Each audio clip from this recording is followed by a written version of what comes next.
Gold, trusted gold buyers. మీరు తాకట్టు పెట్టిన బంగారాన్ని విడిపించి ఈ రోజు ఉన్న మార్కెట్ ధరకు కొనబడను.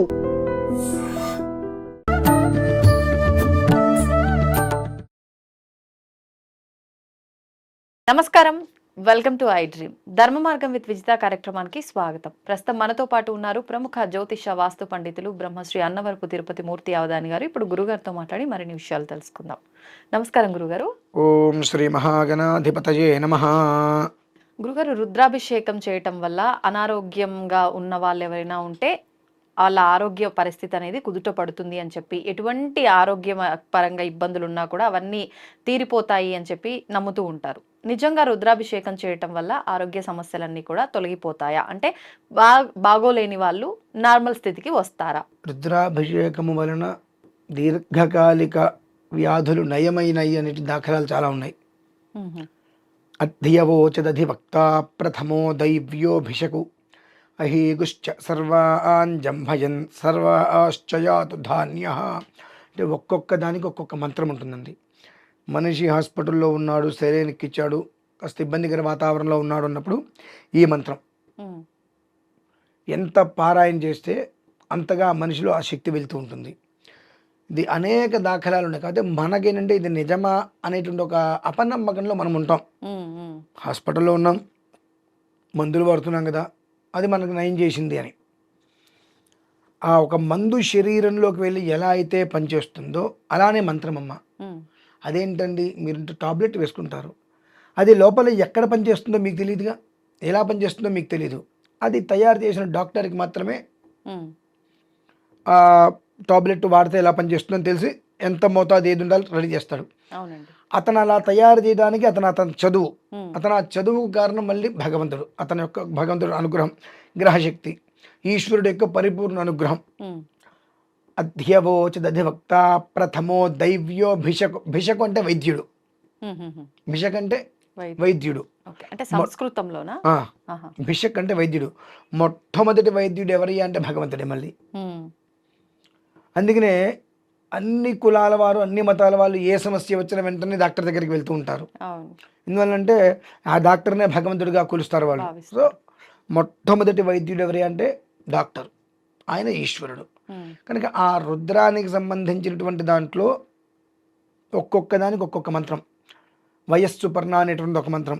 కన్నుంది, ఈ కళ్ళు మనకు సరిగ్గా కనిపించవు, ఏదైనా ఇబ్బంది వచ్చింది, శుక్లాలు అటువంటి వచ్చి ఆపరేషన్ చేయాల్సిన పరిస్థితి, ఆ పరిస్థితుల్లో కూడా వయస్సు పర్ణ అనేటువంటి మంత్రాన్ని పూర్తిగా విని ఆ నీళ్లు లోపల కంట్లో వేసుకుని ఉంటే 27 రోజుల్లో మొత్తం అంతా క్లియర్ అవుతుంది. ప్రాణానాంగ్రంథిరతిర్ధ్రోమా విశాంతక తేనాన్నేనా ఆప్యాయస్వ నమో రుద్రాయ విష్ణవే మృత్యుర్మే పాహి. ప్రాణానాంగ్రంథిరసి, అత్యంత ప్రాణ సంహితమైనటువంటి వ్యాధి ఏదైనా ఉందంటే క్యాన్సర్. క్యాన్సర్ని కూడా ఆ రుద్రం నయం చేస్తుందమ్మా. ముందు దాని మీద మనకు నమ్మకం ఉండాలిగా. అవును, ఒక టాబ్లెట్ వేసుకుంటే తగ్గుతుందా అంటే దాని మీద ఒక నమ్మకం ఉండి వేసుకుంటే వెంటనే అది రిలీఫ్ ఇస్తుంది. అలానే ఆ మంత్రం మీద మనకంటూ ఒక నమ్మకం, ఆ భగవంతుడి మీద ఒక భక్తి అనేటువంటివి మనకుంటే అది మనం వేసుకుంటున్నప్పుడు వెంట దాని యొక్క ప్రభావం మనకు చూపిస్తుంది, ఇమీడియట్లీగా చూపిస్తుందండి. అది అనుభవించిన వాళ్ళు చాలామంది ఉన్నారు. అది నిజమా కాదా అని ఆలోచన చేస్తూ దాని గురించి భూతద్దంలో వెతుకుతూ ప్రాణాలు వదిలేసిన వాళ్ళు చాలామంది ఉన్నారు. అంటే ఆ దేవుడి దగ్గరికి వెళ్తే మంచి జరుగుతుందా, నిజమా అని. ఈ మధ్యలో కొంతమంది ఈశ్వరుని ఆరాధన చేస్తే కష్టాలు వస్తాయి అంటూ ఉంటారు. అందుకని ఈశ్వరుని ఆరాధన ఎవరు చేయరంటూ ఉంటారు. అవును, ఐశ్వర్య ప్రదాత ఈశ్వరుడు నిజమే. ఆయన్ని బాగా ఆరాధించిన వాళ్ళకి ఒక మోస్తరు కష్టాలు వస్తాయి. ఎందుకు వస్తాయి అంటే ఐశ్వర్య ప్రదాత కనుక నీ యొక్క తత్వాన్ని నువ్వు మార్చుకో. నీ దగ్గర అయిన దానికి కాని దానికి నీ దగ్గర ఉన్నదంతా వాళ్ళకి వీళ్ళకి ఇచ్చేస్తాను అంటే రేపు నీ బ్రతికేమవుతుంది? నీ కుటుంబం అంటే ఒకటి ఉంటుంది కదా. నీకు రేపు అవసరమైతే మంచినీరు కూడా ఇచ్చేవాడు ఎవడు బయట ఉండడు. ఇవాళ నీ దగ్గర వచ్చి అన్న అన్న అన్న అక్క అక్క నీ దగ్గర చుట్టూ తిరిగిన వాళ్ళందరూ కూడా రేపొద్దు నీ దగ్గర రూపాయి లేకపోతే మొహం కూడా చూడరు. సో నీకు నేను రేపొద్దున అపరిమితమైన ఐశ్వర్యాన్ని ఇద్దామనుకుంటున్నా. ఆ ఇచ్చినప్పుడు వీళ్ళల్లో ఎవరు ఏంటి అనే విషయాన్ని నీకు తెలియాలంటే నీకు కష్టం అనేటువంటిది వస్తే నీ అనేటువంటి వాళ్ళు ఎవరు, నీకు దగ్గరగా ఎవరున్నారు, కష్టం వచ్చినప్పుడు నీకు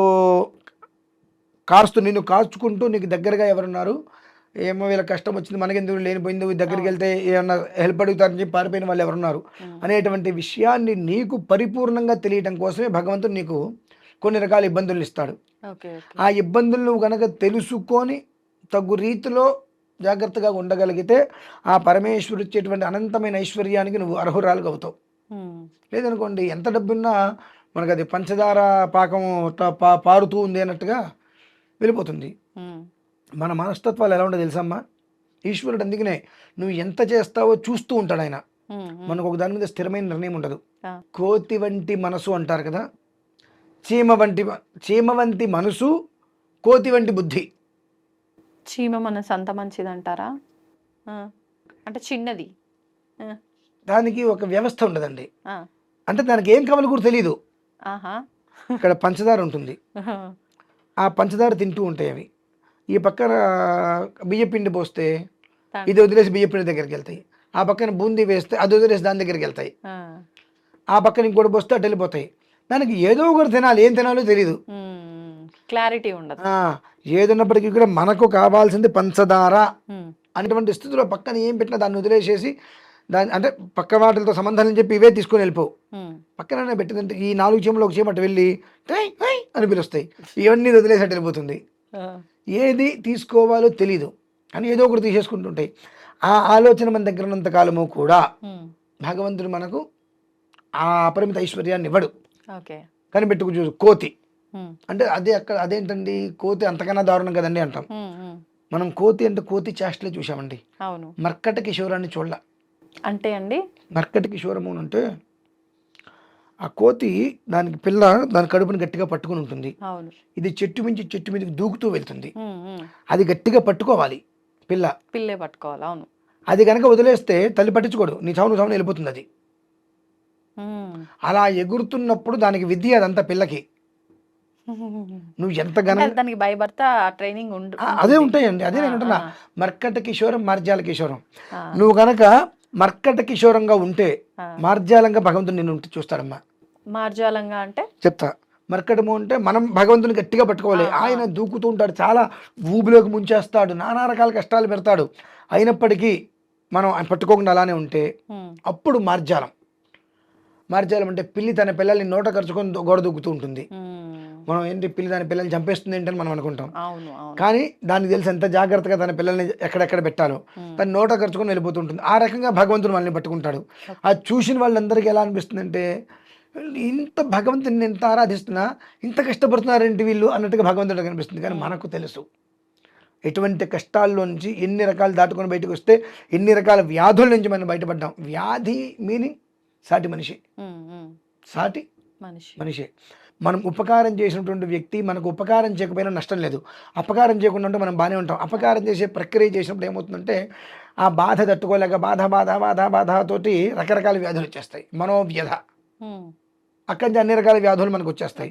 కాబట్టి ఇటువంటివి ఎన్నో తట్టుకొని మనం బయటకు వచ్చి నిలబడటమే ఈశ్వరానుగ్రహం. దానికే రుద్రాభిషేకం, అది విషయం. అందుకని చెప్పి అంటే ఇంత లింక్ ఉంది దీనికి దానికి, కాబట్టి ఖచ్చితంగా రుద్రాభిషేకం చేస్తే వ్యాధుల నుంచి బయటపడతారు. ధన్యవాదాలండి. తవ్వుతూనే శివలింగం సరే దాన్ని అట్లా కప్పేసేయండి, చూపించదండి.